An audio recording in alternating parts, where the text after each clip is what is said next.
Welcome back to my YouTube channel. ಯಾರು ಮೊದಲ ಬಾರಿಗೆ ಬಂದಿರೋ ಸ್ನೇಹಿತರ ಸಬ್ಸ್ಕ್ರೈಬ್ ಮಾಡಿ ಇಟ್ಕೊಳ್ರಿ. ನಿಮ್ಗೆ 100% ಯೂಸ್ಫುಲ್ ಆಗ್ತದೆ ಅಂತ ಹೇಳಕ್ಕೆ ಇಷ್ಟಪಡ್ತೀವಿ ಸ್ನೇಹಿತರ. ನೋಡೋಣ ಸ್ನೇಹಿತರೆ, ಹಿಸ್ಟ್ರಿ KS ಆಗಿರಬಹುದು ಮತ್ತು ನಿಮ್ಮ IS ಆಗಿರ್ಬೋದು ಮತ್ತು ನಿಮ್ಮ SSC ಎಕ್ಸಾಮಿನೇಷನ್ ಆಗಿರ್ಬೋದು, ಅದಕ್ಕೆ 100% ಹೆಲ್ಪ್ಫುಲ್ ಆಗ್ತದೆ ಅಂತ ಹೇಳ್ತಾ ಶುರು ಮಾಡಿದ್ದರು KS ಮಿಷನ್ ಅನ್ನು. ಒಂದು ಥೀಮನ್ನು ಇಟ್ಕೊಂಡು ಅದರಲ್ಲಿ ಕಂಪ್ಲೀಟಾಗಿ 12 ವಿಡಿಯೋಗಳು ಮುಗ್ದವ. ಇದೊಂದು ಆ್ಯಡ್ ಮಾಡಿ ಅಂದ್ರೆ ನಿಮ್ಗೆ ಏನಾಗ್ತದೆ, ಕಂಪ್ಲೀಟ್ ಪ್ರಾಚೀನ ಭಾರತದ ಇತಿಹಾಸ ಕಂಪ್ಲೀಟ್ ಆಗಿಬಿಡ್ತದೆ. ಒಟ್ಟ ಪ್ಲೇ ಲಿಸ್ಟ್ ರೆಡಿ ಐತಿ, ಹೋಗ್ರಿ ನೋಡ್ಕೊಳ್ರಿ. ಆದ್ದರಿಂದ ಸ್ನೇಹಿತರೆ, ಸಮಯ ವ್ಯರ್ಥ ಮಾಡಿದ್ರೆ ಶುರು ಮಾಡೋಣ. ಸ್ನೇಹಿತರೆ, ಕೊನೆಯದಾಗಿ ಉಳಿದವರು ನಮ್ಮ ದ್ವಾರ ಸಮುದ್ರದ ಹೊಯ್ಸಳರು. ಸ್ನೇಹಿತರವರು ದ್ವಾರ ಸಮುದ್ರ ಅಂದ್ರೆ ಇವರ ರಾಜಧಾನಿ ಯಾವ್ದಿರುತ್ತದೆ, ದ್ವಾರ ಸಮುದ್ರ ಆಗಿರ್ತದೆ. ಇಷ್ಟು ಶಾರ್ಟ್ಕಟ್ ನೆನ್ಬಿಟ್ಕೊಟ್ರಿ. ಇವರು ಹೊಯ್ಸಳರು ಸ್ನೇಹಿತರೆ. ಇವರು ಕಲ್ಯಾಣಿ ಚಾಲುಕ್ಯರ ಸಾಮಂತರಾಗಿದ್ದರು.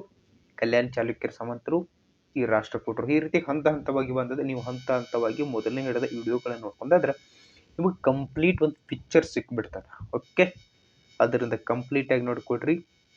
ಟಿಕೆಟ್ದ ಶುರು ಮಾಡಿ ಇವತ್ತಿಗೆ ಇಷ್ಟು ದೊಡ್ಡದು ಬೆಳೆದ ಯೂಟ್ಯೂಬ್ ಚಾನಲ್. ಆದ್ದರಿಂದ ದಯವಿಟ್ಟು ನೋಡ್ಕೊಡ್ರಿ, ಚೆಂದಾಗಿ ನೋಡ್ಕೊಡ್ರಿ ಸ್ನೇಹಿತರೆ. ಇವರ ರಾಜಧಾನಿ ಕೇವಲ ಒಂದೇ ಆಗಿರಲ್ಲ, ಹಂತ ಹಂತವು ಬೇರೆ ಬೇರೆ ಆಗೋತ್ ಬಂದು. ಮೊದಲನೇದು ದ್ವಾರ ಸಮುದ್ರ ಅಥವಾ ಹಳೆಬೀಡು. ದ್ವಾರ ಸಮುದ್ರದ ಹಳೆಯ ಹೆಸರು ಯಾವುದಂತ ನಿಮ್ಮ ಸ್ಪರ್ಧಾತ್ಮಕ ಪರೀಕ್ಷೆಯಲ್ಲಿ ಕ್ವಶನ್ ಆಗಿರ. ದ್ವಾರ ಸಮುದ್ರದ ಹಳೆಯ ಹೆಸರು ಹಳೆಬೀಡು ಅಂತ ನೀವು ನೆನಪಿಟ್ಟುಕೊಡ್ರಿ. ಮುಂದುವರೆದು ಶಶಂಕಪುರ ಆಗ್ತದ. ಅದಕ್ಕೆ ಶಶಂಕಪುರಕ್ಕೆ ಇನ್ನೊಂದು ಹೆಸರು ಸ್ವಶಯೂರು. ಈಗ ಪ್ರೆಸೆಂಟ್ ಚಿಕ್ಕಮಗಳೂರು ಜಿಲ್ಲೆಯ ಅಂಗಡಿ ಅಂತ ಇದೆ, ಅದು ಅವಾಗ ಸ್ವಶಯೂರು ಅಂತ ಇತ್ತು. ಮುಂದುವರೆದು ಬೇಲೂರು ಆಗ್ತದೆ. ಹೀಗೆ ಇವರು ಏನು ಮಾಡ್ತಾರೆ, ಹಲವಾರು ರೀತಿಯಲ್ಲಿ ಬೇರೆ ಬೇರೆ ಸಮಯಕ್ಕೆ ತಕ್ಕಂಗ ರಾಜಧಾನಿಗಳನ್ನು ಬದಲಾಯಿಸ್ಕೋತ ಬರ್ತಾರೆ. ಹಂಗಂದ್ರೆ ಈ ಸಾಮ್ರಾಜ್ಯ ಸ್ಥಾಪಕರು ಯಾರಂದ್ರೆ ಸ್ಥಳ. ಈ ವಂಶದ ಸ್ಥಾಪಕ. ಇವರ ಒಂದು ಸಿಂಬಲ್ ಅನ್ನೋಕ್ಕಿಂತನೂ ಇವರ ರಾಜ್ಯ ಲಾಂಛನ ಯಾವ್ದ, ಒಬ್ಬ ಸ್ಥಳ ಅನ್ನೋ ಹೀರೋ ಅದಂಟಲ್ಲ, ಆ ಹೀರೋ ಏನ್ ಮಾಡತ್ತ, ಒಂದು ಹುಲಿಯನ್ನು ಕೊಲ್ಲುತ್ತಿರ್ತಾನ. ಆ ದೃಶ್ಯವೇ ಏನಾಗ್ತದ, ಇವರ ರಾಜ್ಯ ಲಾಂಛನ ಆಗ್ತದ. ಇವರ ಕತ್ತಿಯೋದು ಎಲ್ಲ ಬೇಡ, ಇಂಪಾರ್ಟೆಂಟ್ ಆಗ್ತಾ ಹೋಗೋಣ್ರಿ ಸ್ನೇಹಿತರ. ಮುಂದುವರೆದು ವಿನಯಾದಿತ್ಯ ಮತ್ತು 1ನೇ ಬಲ್ಲಾಳ ಸ್ಥಳನ ಉತ್ತರಾಧಿಕಾರಿ ಆಗಿದ್ರು. ಒಬ್ಬ ವಿನಯಾದಿತ್ಯ, ಮತ್ತೊಬ್ಬ ಯಾರಂದ್ರೆ 1ನೇ ಬಲ್ಲಾಳ. ಯಾರ ಉತ್ತರಾಧಿಕಾರ ಆಗಿದ್ರು ಅಂದ್ರೆ ಸ್ಥಳನ ಉತ್ತರಾಧಿಕಾರಿಗಳಾಗಿದ್ದರು.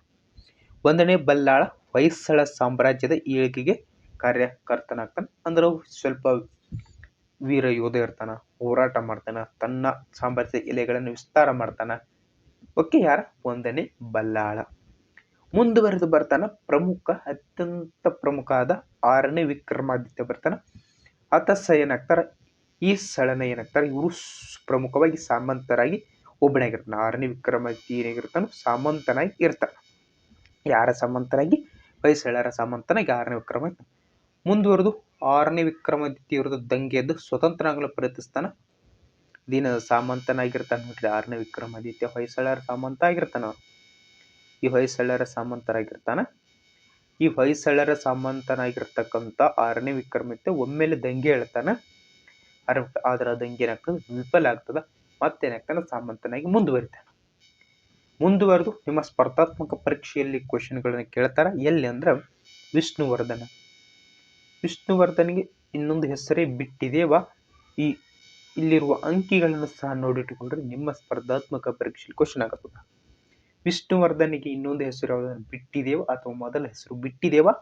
ಸಾಮಾನ್ಯ ಶಕ 1108ರಿಂದ 1152ರವರೆಗೆ ಆಳ್ವಿಕೆಯನ್ನು ಮಾಡ್ತಾನ ವಿಷ್ಣುವರ್ಧನ ಅಥವಾ ಬಿಟ್ಟಿದೇವ. ಸ್ನೇಹಿತರೆ, ಅಷ್ಟೇ ಅಲ್ಲದೆ ಈ ವಿಷ್ಣುವರ್ಧನ ಹೊಯ್ಸಳರಲ್ಲಿ ಅತ್ಯಂತ ಪ್ರಮುಖ. ಹೊಯ್ಸಳ ಸಾಮ್ರಾಜ್ಯ ಅತ್ಯಂತ ಪ್ರಮುಖ ವಿಷ್ಣುವರ್ಧನ. ಇವನ ಸಹೋದರ ಯಾರು, ಬಲ್ಲಾಳ. ಈ ಬಲ್ಲಾಳನ ಅವಧಿಯಲ್ಲಿ ಅನೇಕ ಯುದ್ಧಗಳು ನಡೀತಾವೆ. ಅದರಲ್ಲೂ ಸಹ ಯಾರು ಭಾಗವಹಿಸಿರ್ತಾರೆ, ಈ ವಿಷ್ಣುವರ್ಧನ ಅಥವಾ ಈ ಬಿಟ್ಟಿದೇವ ಭಾಗವಹಿಸಿರ್ತಾನೆ.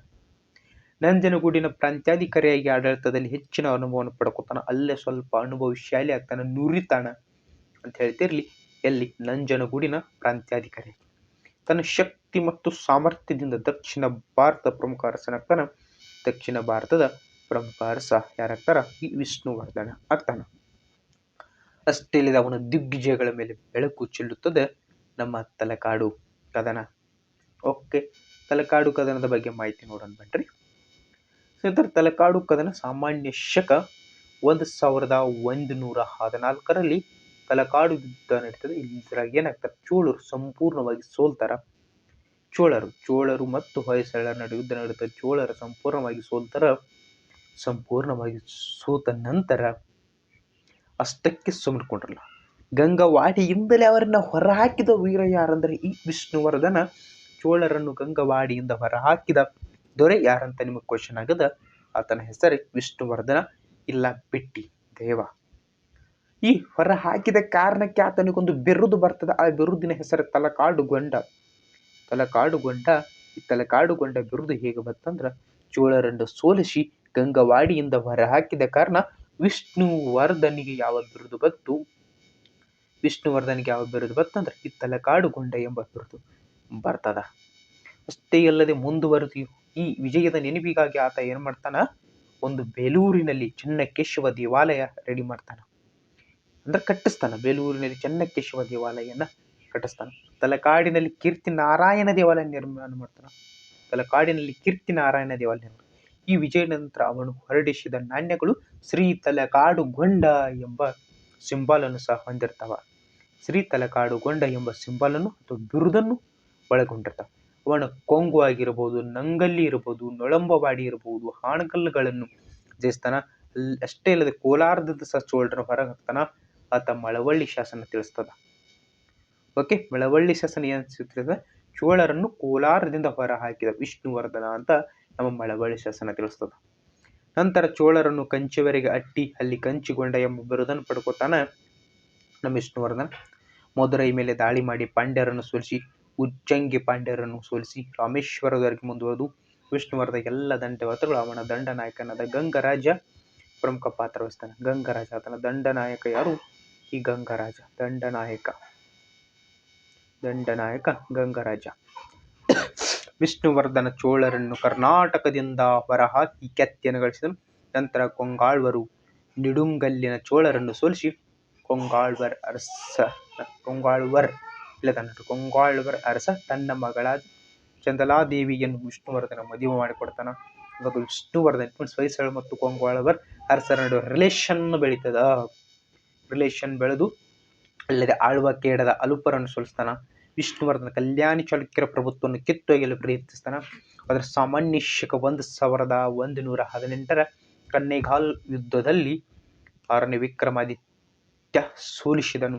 6ನೇ ವಿಕ್ರಮಾದಿತ್ಯನ ಮರಣದವರೆಗೆ ಚಾಲುಕ್ಯರ ಸಾರ್ವಭೌಮತ್ವ ಮುಂದುವರಿಯಿತು. 6ನೇ ವಿಕ್ರಮಾದಿತ್ಯನ ಉತ್ತರಾಧಿಕಾರಿಯಾಗಿ ಸೋಮೇಶ್ವರನ ಮರಣದ ನಂತರ ವಿಷ್ಣುವರ್ಧನ ಉತ್ತರ ತುಂಗಭದ್ರಾ ನದಿಯವರೆಗೆ ದಂಡೆತ್ತಿ ಹೋದನು. ಸಾಮಾನ್ಯ ಶಕ 1140ರಲ್ಲಿ ಹಾಣಗಲ್ ಆಗಿರಬಹುದು, ಉಜ್ಜಂಗಿ ಆಗಿರಬಹುದು, ಬಂಕಾಪುರ್ ಬನವಾಸಿಯನ್ನು ಜಯಿಸ್ತಾನ. ಸಾಮಾನ್ಯ ಶಕ 1142ರಲ್ಲಿ ಲಕ್ಕುಂಡಿಯನ್ನು ಜಯಿಸಿದನು. ಸಾಮಾನ್ಯ ಶಕ 1152ರಲ್ಲಿ ಮರಣ ಹೊಂದಿದನು. ವಿಷ್ಣುವರ್ಧನಿಗೆ ಇತರೆ ಬಿರುದುಗಳಂದ್ರ ಒಂದು ಮಹಾಮಂಡಲೇಶ್ವರ, ಚಾಲುಕ್ಯಮಣಿ, ಮಾಂಡಲಿಕ ಚೂಡಾಮಣಿ, ತತ್ಪಾದ ಪದ್ಮಜೀವನ, ಮಲೆಪೇಳರ ಗಂಡ. ಇಷ್ಟು ಈತನಿಗೆ ಯುದ್ಧ ಪ್ರಮುಖ ಬಿರುದುಗಳು. ಒಂದು 4ರಿಂದ 5 ಬಿರುದುಗಳದಾವ. ಚಂದಾಗಿ ನೆನ್ಪಿಟ್ಕೊಳ್ರಿ. ಕ್ವಶನ್ ಬಂದ್ರೆ ಚಂದಾಗಿ ಕ್ರ್ಯಾಕ್ ಮಾಡಿ ಬರ್ರಿ. ಹೊಯ್ಸಳರ ಸಾಂಸ್ಕೃತಿಕ ಕೊಡುಗೆಗಳು, ಇದು ಇವ್ರದ್ದು ಇಂಪಾರ್ಟೆಂಟ್. ಸಾಂಸ್ಕೃತಿಕ ಕೊಡುಗೆಗಳು ಕಲೆ ಇರ್ಬೋದು, ಧರ್ಮ ಇರ್ಬೋದು, ಸಾಹಿತ್ಯ ಇರ್ಬೋದು, ವಾಸ್ತುಶಿಲ್ಪ ಇರ್ಬೋದು, ಎಲ್ಲದಕ್ಕೆ ಅದ್ಭುತ ಕೊಡುಗೆಯನ್ನು ನೋಡಿದವರು ನಮ್ಮ ಹೊಯ್ಸಳರು. ಆದರೆ ಇವರ ಕಾಲವನ್ನು ದೇವಾಲಯಗಳ ವಾಸ್ತುಶಿಲ್ಪದ ಸುವರ್ಣ ಯುಗ, ಗೋಲ್ಡನ್ ಏಜ್ ಅಂತ ಕರೀತಾರೆ.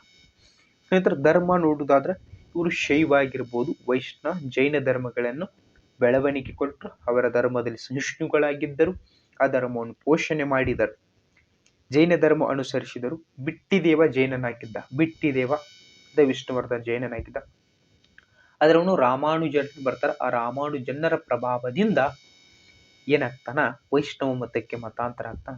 ಆದ್ರೆ ಬಿಟ್ಟಿದೇವ ಎಂಬ ತನ್ನ ಹೆಸರನ್ನು ವಿಷ್ಣುವರ್ಧನ ಎಂದು ಬದಲಾಯಿಸ್ತಾನ. ಅಷ್ಟೇ ಅಲ್ಲದೆ ವಿಷ್ಣುವರ್ಧನನ ರಾಣಿ ಶಾಂತಲಾದೇವಿ ಹಾಗೂ ಆತನ ಸೇನಾಪತಿಗಳು ಜೈನರಾಗೇ ಇರ್ತಾರ. ವಿಷ್ಣುವರ್ಧನ ಧಾರ್ಮಿಕ ಸಹಿಷ್ಣುಯಾಗಿದ್ದಾನೆ. ನೆಕ್ಸ್ಟ್ ಇನ್ನು ಸಾಹಿತ್ಯ ನೋಡುವುದಾದ್ರೆ ಇವರಲ್ಲಿ ಕನ್ನಡವೂ ಬೆಳೀತದ, ಸಂಸ್ಕೃತ ಸಾಹಿತ್ಯವೂ ಬೆಳೀತದ. ಪ್ರಮುಖವಾದ ಕೃತಿಗಳು ನೀವು ನೋಡಿದ್ದೆ ಆದಲ್ಲಿ ಇಲ್ಲದಾವ. ಒಂದು ಕನ್ನಡದ ಕೃತಿ, ಒಂದು ನಾಗಚಂದ್ರನ ಮಲ್ಲಿನಾಥ ಪುರಾಣ, ರಾಮಚಂದ್ರ ಚರಿತ ಪುರಾಣ, ಪಂಪ ರಾಮಾಯಣ. ನಾಗಚಂದ್ರ ಕವಿ, ಆ ಕವಿಯ 3 ಕೃತಿಗಳು ಅದಾವ. ಒಂದು ಮಲ್ಲಿನಾಥ ಪುರಾಣ, ರಾಮಚಂದ್ರ ಚರಿತ ಪುರಾಣ, ಇನ್ನೊಂದು ಪಂಪ ಭಾರತ. ಆದ ನಂತರ ರಾಜಾದಿತ್ಯ ಅನ್ನೋ ಒಬ್ಬ ಕವಿ ಬರ್ತಾನೆ. ಆ ರಾಜಾದಿತ್ಯನ ಕವಿ ಒಂದು ಕ್ಷೇತ್ರ ಗಣಿತ ಬರ್ತದೆ, ವ್ಯವಹಾರ ಗಣಿತ ಬರ್ತದೆ, ಲೀಲಾವತಿ ಬರ್ತದೆ. ಇದು ರಾಜಾದಿತ್ಯನ ಕವಿ. ಆದ ನಂತರ ನಯಸೇನ ಬರ್ತಾನ. ನಯಸೇನನ ಧರ್ಮಾಮೃತ ಇರ್ಬೋದು, ರಾಂಗವಾಕನ ಹರಿಶ್ಚಂದ್ರ ಕಾವ್ಯ ಇರ್ಬೋದು, ಸಿದ್ಧರಾಮ ಪುರಾಣ. ಈ ರಾಂಗವಾಕನ ಕೃತಿಗಳ ಈ ಎರಡು, ಒಂದು ಹರಿಶ್ಚಂದ್ರ ಕಾವ್ಯ, ಇನ್ನೊಂದು ಸಿದ್ಧರಾಮ ಪುರಾಣ. ಅಂತ ಹರಿಹರ ಬರ್ತಾನ. ಹರಿಹರನ ಗಿರಿಜಾ ಕಲ್ಯಾಣ, ಪಂಪ ಶತಕ, ಶಿವಾಕ್ಷರಮಾಲೆ. ಅಂದ್ರೆ ಜನ್ನ ಬರ್ತಾನ, ಯಶೋಧರ ಚರಿತೆ, ಅನಂತನಾಥ ಪುರಾಣ. ಆದಂತ ಕೇಶಿರಾಜನ ಶಬ್ದಮಣಿ ದರ್ಪಣ. ಇದು ಇಂಪಾರ್ಟೆಂಟ್ ಆಗ್ತದ, ಕೇಶಿರಾಜನ ಶಬ್ದಮಣಿ ದರ್ಪಣಂ. ಅಂದ್ರೆ ಇನ್ನು ಕನ್ನಡ ಬೆಳೆಲ್ಲ, ಸಂಸ್ಕೃತ ಬೆಳೀತು ಅಂತ ಹೇಳಿ. ಇನ್ನು ಸಂಸ್ಕೃತದಲ್ಲಿ ನೋಡಿದ್ರೆ ತ್ರಿವಿಕ್ರಮ ಪಂಡಿತನ ಉಷಾಹರಣ, ನಾರಾಯಣ ಪಂಡಿತನ ಮಾಧವಿಜಯ ಮತ್ತು ರಾಣಿ ಮಂಜರಿ, ಮೂರನೇ ಸಕಲ ವಿದ್ಯಾಚಕ್ರವರ್ತಿಯ ರುಕ್ಮಿಣಿ ಕಲ್ಯಾಣ. ಸ್ನೇಹಿತರೆ, ಆರ್ಟ್ ಆ್ಯಂಡ್ ಕಲ್ಚರ್ ಮುಗಿಸ್ಕೊಟ್ಟಿವಿ ಆಲ್ರೆಡಿ. ಮತ್ತೆ ಹೇಳಕತ್ತೀನಿ ರೀ, ಚಂದಂಗಿ ಆ ಕ್ಲಾಸ್ಗಳನ್ನ ಕೇಳ್ಕೊಡ್ರಿ. ಆರ್ಟ್ ಆ್ಯಂಡ್ ಕಲ್ಚರ್ 100% ಹೆಲ್ಪ್ ಆಗ್ತದೆ. ಬೆಸ್ಟ್ ಆರ್ಟ್ ಆ್ಯಂಡ್ ಕಲ್ಚರ್ ಮೂಡಿ ಬಂದವ. ಓಕೆ ನೋಡ, ಇಲ್ಲೇ ಮುಗಿಸ್ಕೊಡ್ತೀವಿ ಸರ್, ಪ್ರಾಮಾಣಿಕವಾಗಿ ಮುಗಿಸ್ಕೊಡ್ತೀವಿ ಆರ್ಟ್ ಆ್ಯಂಡ್ ಕಲ್ಚರ್. ಹೊಯ್ಸಳರು ಬೇಸರ ಮತ್ತು ದ್ರಾವಿಡ ಶೈಲಿ ನೋಡ್ರಿ. ಬೇಸರ ಪ್ಲಸ್ ದ್ರಾವಿಡ ಕೂಡ್ರಿ ಯಾವ್ದಾಗ್ತದೆ ಹೊಯ್ಸಳ. ಬೇಸರ ಮತ್ತು ದ್ರಾವಿಡ ಶೈಲಿಗಳನ್ನ ಸೇರಿಸಿ ಹೊಯ್ಸಳ ಶೈಲಿಯನ್ನು ಬೆಳೆಸ್ತಾರೆ. ಈ ಶೈಲಿ ಅಂದ್ರೆ ಹೊಯ್ಸಳ ಶೈಲಿ ಅಂದ್ರೆ ಈ ದೇವಾಲಯ ನೋಡಿದ್ರೆ ಹೊಯ್ಸಳರು ಯಾವ ರೀತಿಯಾಗಿ ನಮ್ಗೆ ಗೊತ್ತು ಮಾಡ್ಕೊಂಡು, ನಕ್ಷತ್ರಾಕಾರ ತಳಪ ಇರ್ತದೆ. ಅಂದ್ರೆ ಅಡಿಪಾಯ ಅಥವಾ ಅಡಿಪಾಯ ಯಾವ್ದಿರ್ತದೆ, ನಕ್ಷತ್ರಾಕಾರದಲ್ಲಿ ಸುಮಾರು 4 ಅಡಿ ಎತ್ತರದಲ್ಲಿ ನಕ್ಷತ್ರ ಜಗದಿರ್ತದೆ. ದೇವಾಲಯ ಸುತ್ತಲಿರುವ ಜಗತಿ ತೆರೆದ ಪ್ರದಕ್ಷಿಣ ಪಥವಾಗಿರ್ತದೆ. ವೈವಿಧ್ಯ ರಚನೆ ಇರ್ತದೆ, ವಿನ್ಯಾಸಗೊಂಡ ನುಣುಪಾದ ಕಂಬಗಳಿರ್ತದೆ, ವಿಸ್ತೃತ ಕೆತ್ತನೆ ಮತ್ತು ಸುಂದರವಾಗಿ ಕೆತ್ತರು ಮದನಿಕರು. ಇಲ್ಲ ಮದನಿಕರು ಅಂದ್ರೆ ಇವರು ನಮ್ಮ ಹುಡುಗರು ಬಾಳ ನೆನಪಿರ್ತದೆ. ಇರಲಿ, ಏನ್ ಮಾಡಕ್ ಬರಂಗಿಲ್ಲ. ವಿಶಾಲವಾದ ನವರಂಗ ಇರ್ತದ. ವಿಶಾಲವಾದ ನವರಂಗರು ಭುವನೇಶ್ವರಿ ಕೆತ್ತನೆಗಳು. ಭುವನೇಶ್ವರಿ ಗೊತ್ತಲ್ಲ, ಭುವನೇಶ್ವರಿ ಆ ತರ ಕೆತ್ತನೆ ಇರ್ತದ. ಪಿರಮಿಡಿನ್ ಆಕಾರದಲ್ಲಿ ವಿಮಾನ ಶಿಖರ ಇರ್ತದೆ. ಪಿರಮಿಡಿನ್ ಆಕಾರದಲ್ಲಿ ಏನಿರ್ತದೆ, ಶಿಖರ ಇರ್ತದೆ. ಶಾರ್ಟ್ 1 ರಿಂದ 5 ಗರ್ಭಗೃಹಗಳಿಂದ ಕೂಡಿರ್ತದೆ. 1 ರಿಂದ 5 ಗರ್ಭ ಅಂದ್ರೆ ಏಕಕೂಟ ಇರ್ಬೋದು, ದ್ವಿಕೂಟ, ತ್ರಿಕೂಟ, ಚತುಷ್ಕೂಟ, ಪಂಚಕೂಟ ಅಂದ್ರೆ 5. ಇಷ್ಟರಲ್ಲಿ ಇವರು ಒಂದು 100ಕ್ಕೂ ಹೆಚ್ಚು ದೇವಾಲಯಗಳನ್ನು ನಿರ್ಮಿಸ್ಯಾರ. ಆದ್ದರಿಂದ ದೇವಾಲಯಗಳು ಸುವರ್ಣಯುಗ ಅಂತ ಕರೀತಾರೆ. ಇವು ನಿಮ್ಮ ಕ್ವಶನ್ ಆಗ ನೋಡ್ರಿ. ಬೇಲೂರಿನ ಚೆನ್ನಕೇಶವ ದೇವಾಲಯ ಅದು ಏಕಕೂಟ ಐತಿ. ಹಳಬೀಡಿನ ಹೊಯ್ಸಳೇಶ್ವರ ದೇವಾಲಯ ದ್ವಿಕೂಟ ಐತಿ. ಸೋಮನಾಥಪುರದ ಕೇಶವ ದೇವಾಲಯ ತ್ರಿಕೂಟ ಐತಿ. ದೊಡಗದವ ಹಳ್ಳಿಯ ಲಕ್ಷ್ಮೀ ದೇವಾಲಯ ಅದು ಚತುಷ್ಕೂಟ ಐತಿ. ಗೋವಿಂದಹಳ್ಳಿಯ ಪಂಚಲಿಂಗೇಶ್ವರದಲ್ಲಿ ಪಂಚಕೂಟ ಐತಿ. ಇಷ್ಟೇ ಅಲ್ಲದೆ ಇವರು ಅಷ್ಟೇ ಇಲ್ಲರ ಸ್ನೇಹಿತರೆ, ತಲಕಾಡಿನ ಕೀರ್ತಿನಾರಾಯಣ, ಹರಿಹರದ ಹರಿಹರೇಶ್ವರದ, ಬಂಕಾಪುರದ ಶಿವಾಲಯ, ಅಮೃತಪುರದಲ್ಲಿ ಸಹ ದೇವಾಲಯಗಳದಾವ.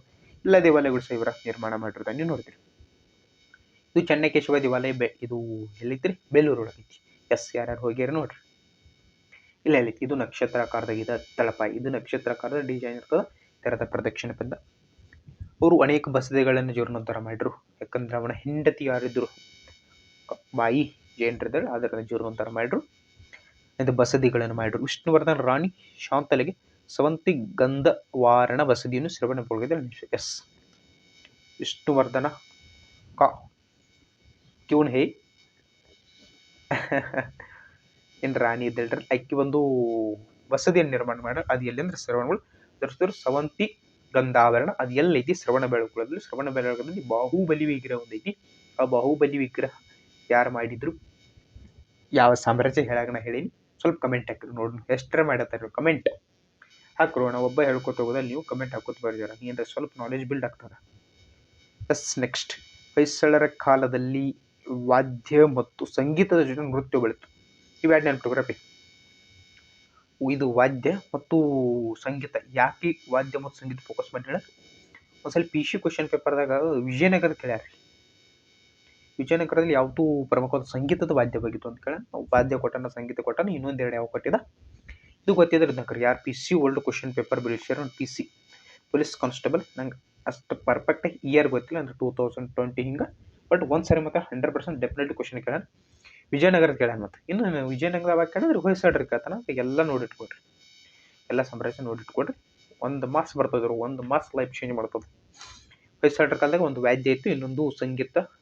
ವಾದ್ಯ ಮತ್ತು ಸಂಗೀತ ನೃತ್ಯ ಬೆಳೀತು. ರಾಣಿಯವರು ನೃತ್ಯಗಾರ್ತಿಯಾರಿಗೆ, ವಿಷ್ಣುವರ್ಧನ ರಾಣಿ ಶಕುಂತಲೆಗೆ ನಾಟ್ಯ ಸರಸ್ವತಿ ಅದು ಬರೋದು. ಇದೇನು ನಿಮ್ಮ ಕಾಮೆಂಟ್ ಗೊತ್ತಿರ.